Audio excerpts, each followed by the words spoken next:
오늘은 주니어 여러분들이 아니라 특별히 양육자분들과 함께 이야기를 나눠보려고 합니다. 이 부모가 되는 교육, 또 성과 관련한 난감한 여러 가지 질문에 답하는 방법에 대한 교육, 여러분 받은 적 없잖아요. 그죠? 양육자분들도 처음인데 말이에요. 그래서 오늘은 우리 양육자분들, 교사분들을 위한 성인 성교육을 준비했습니다. 안녕하세요. 성교육 전문가 엄진입니다. 여러분, 제가 이 주니어 여러분과 함께 성교육을 할 때 가장 강조하는 부분 무엇일까요? 안전? 배려? 피임? 정답은요, 바로 나입니다. 양육자 성교육에서도 다르지 않아요. 성이라는 거는요, 결국에는 내 자신이 살아가기에 편안하고 행복하기 위해서 우리가 익히는 지식이거든요. 정답이라는 게 없어요. 성관계 몇 살 때 해도 되나요? 내가 원할 때, 내가 책임지고 또 내가 준비됐을 때, 결국에는 내가 굉장히 중요하다는 걸 알 수가 있습니다. 임신은 꼭 해야 되나요? 이런 질문 한번 생각해 볼까요? 내가 임신을 원하는지, 우리가 아이를 낳아서 키우는 것에는 나에게 어떤 의미인가가 굉장히 중요해요. 그렇기 때문에 내가 어떤 경험을 가지고 어떤 생각을 하는지 그것을 알아야 다른 사람, 또 내 자녀와도 소통을 하고 배려를 하고 이해할 수가 있습니다. 이런 것들에 대해서 생각해보는 시간을 우리가 자기 점검이라고 하는데요. 제가 한 책에서 성적 자기 점검 리스트를 가져와 봤습니다. 나는 성에 관한 정보를 잘 알고 있다. 아이의 자위를 받아들이기 힘들다. 또 배우자와 두 사람의 섹스에 대한 이야기를 마음 편히 할 수 있다. 이런 항목들이 있는데 여러분 어떠신가요? 여러분의 이제 자제분들이 어떻게 자라고 또 성에 대해서 어떤 인식을 갖기를 바라시나요? 제가 이 양육자분들을 만나면서 한 가지 확실히 알 수 있었던 것은 우리 양육자분들은 모두 아이가 행복하기를 바란다는 것이었어요. 그런데 표현은 좀 다르시더라고요. 우리 애가 어디 가서 사고 낼까 봐 무서워요. 우리 애가 어디 가서 이상한 행동 해가지고 문제가 좀 안 됐으면 좋겠어요. 결국 상처 안 받고 또 나쁜 일에 연루돼서 마음 힘들지 않고 자라길 바란다는 말씀 맞으시죠? 그런데 왜 사고 날까봐 문제가 될까봐 이렇게 부정적인 표현들을 많이 사용하셨을까요? 사실 성에 대해서 잘 알고 억압받지 않는다는 거는요, 오히려 누군가랑 정확하게 소통할 수 있고 그렇기 때문에 안전하고 행복할 수 있다는 겁니다. 그런데 반대로 여러분들이 이야기하셨던 것처럼 뭔가 사고 날까봐 두려워서 못하게 하고 통제하고 모르게 하죠. 그러면 어떻게 될까요? 결국에 이상한 루트로 다 알게 됩니다. 그리고 그 억눌린 욕망, 내가 긍정받지 못했던 내 마음의 욕구들이 어떤 폭력적인 방식으로 표출되기 굉장히 쉬워요. 우리가 청소년 성폭력 가해자들을 상담해 보면요, 왜 그랬어? 라고 물어봤을 때 대부분 모르겠다고 이야기를 합니다. 내가 뭘 원했는지 생각해보고 말해보고 다른 사람이랑 조율할 기회가 없었던 것이죠. 그래서 여러분들은 알게 되실 겁니다. 성에 대해서 잘 아는 것, 또 나 자신에 대해서 잘 아는 것, 그리고 그것을 표현할 수 있게 하는 것, 그게 건강하고 안전한 성적 주체로 내 아이를 키우는 것이라는 것을요. 네, 먼저 양육자분의 질문을 한번 읽어볼게요. 아이가 자위를 하는 것 같아요. 너무 불편하고 싫어서 못하게 하고 싶은데 어떡하죠?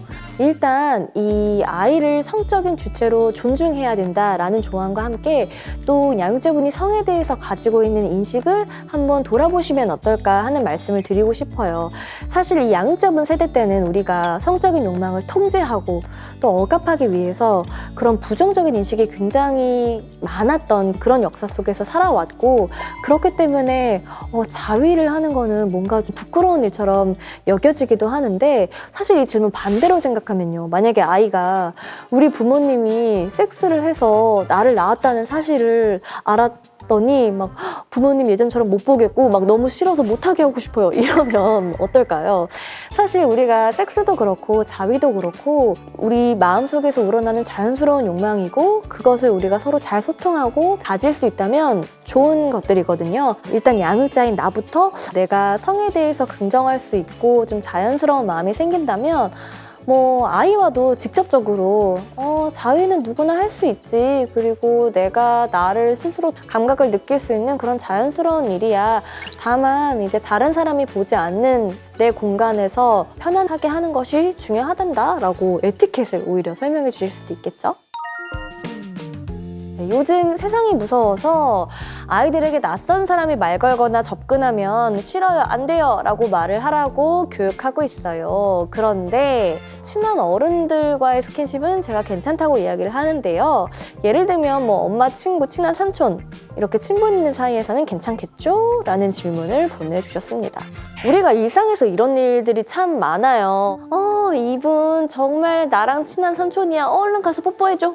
이 아이들은 좀 불편하고 싫지만 억지로 하게 되죠. 그런데 여러분, 다른 사람을 안거나 어떤 신체 접촉을 거절해본 경험이 없는 아이가 나중에 위험한 상황 혹은 성적으로 불편한 상황이 됐을 때 하지 마세요, 싫어요 할 수 있을까요? 해본 적이 없는데 또 그 거절이 수용받아본 경험이 없는데 과연 그렇게 할 수 있을까요? 이런 상황에서 제가 질문을 한번 바꿔볼게요. 엄마랑 아주 오랜 가까운 친구이긴 한데 땡땡이랑 가까워지고 싶어서 안아주고 싶다고 하시네. 이 사람의 의사를 전달해 주는 거죠. 그런데 땡땡이는 어때? 불편해? 만약에 불편하면 편하게 얘기해도 돼. 그리고 안아주는 게 싫으면 손잡아도 되고 다른 표현을 제안해도 돼. 그리고 아이가 불편한 기색이 보이면 그럼 안 해도 돼. 이렇게 거절을 존중해 주시는 거예요. 그러면 이 아이가 어떤 상황에서도 자기가 싫고 불편한 것을 표현할 수 있고 내가 그것을 표현했을 때 받아들여지지 않는다면 이건 뭔가 강압적이고 잘못된 상황이구나 라는 걸 인지할 수 있겠죠. 그리고 다른 사람의 거절 역시도 잘 수용할 수 있게 됩니다. 그래서 언제나 내가 원하는 것, 내가 불편한 것 이런 것들을 잘 느끼고 표현할 수 있도록 해주시는 게 좋습니다. 아이를 성적 주체로 키운다는 것은 스스로 판단하고 결정할 수 있는 존재로 키운다는 것입니다. 그런데 이것이 무조건 무한한 자유를 준다는 그런 말은 아니에요. 우리가 성에 관련한 지식을 아예 알려주지 않고 통제하거나 못하게 하고 억압하고 부정적인 인식을 주는 것이 아니라 성에 대해서 정확하게 알려주고 또 긍정적인 인식을 갖게 하도록 하고 또 동시에 이런 상황 속에서 발생할 수 있는 위험이나 그에 따른 어떤 책임들 이런 것들을 더 상세하게 알려줌으로써 이 아이가 스스로 결정하고 판단할 수 있는 힘을 키워준다는 거예요. 영원히 양육자분들이 곁에서 모든 결정을 해주면서 따라다닐 수 없잖아요. 그러니까 이 성적 주체로 아이의 성적 자기결정권을 존중하는 것이 결국에는 우리 아이를 행복하고 건강하게 키우는 방법이라는 것이죠. 네, 양육자분들의 질문 또 함께 살펴보도록 할게요. 아이가 어떻게 태어났는지 물어보는 아이. 근데 눈치를 보니까 이미 다 알고 있는 것 같아요. 도대체 어디까지 어떻게 말해주는 게 좋을까요? 아직 초등학교 3학년이라 솔직하게 말해도 될지 고민입니다. 이 북유럽에서는요, 만 4세부터 연령별로 맞춤 성교육을 받고요. 15살이 되면 피임에 대해서 구체적으로 대화를 나누면서 솔직하고 정확한 성교육을 하고 있다고 해요. 물론 그 연령대 발달 단계에 맞는 내용과 표현 방식이 있습니다. 아이의 질문이 있었다는 거는 그 발달 단계에 적합한 질문을 했다는 거거든요.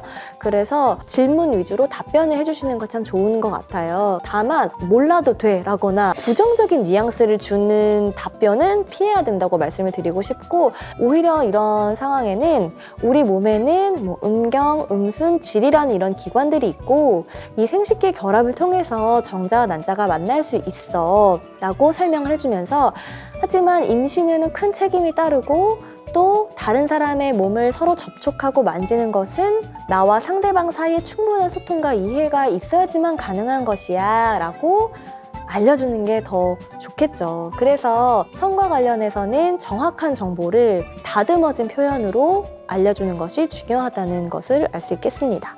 유네스코의 포괄적 성교육 국제 가이드라인이라는 지침서가 있는데요. 이 지침서는 교육학적인 연구를 기반으로 해서 이제 신뢰할 수 있게 만들어진 국제 표준안이에요. 그래서 이 지침서를 보시면 발달 단계별로 이제 아이들이 성과 관련해서 알아야 하는 것들이 나와 있는데요.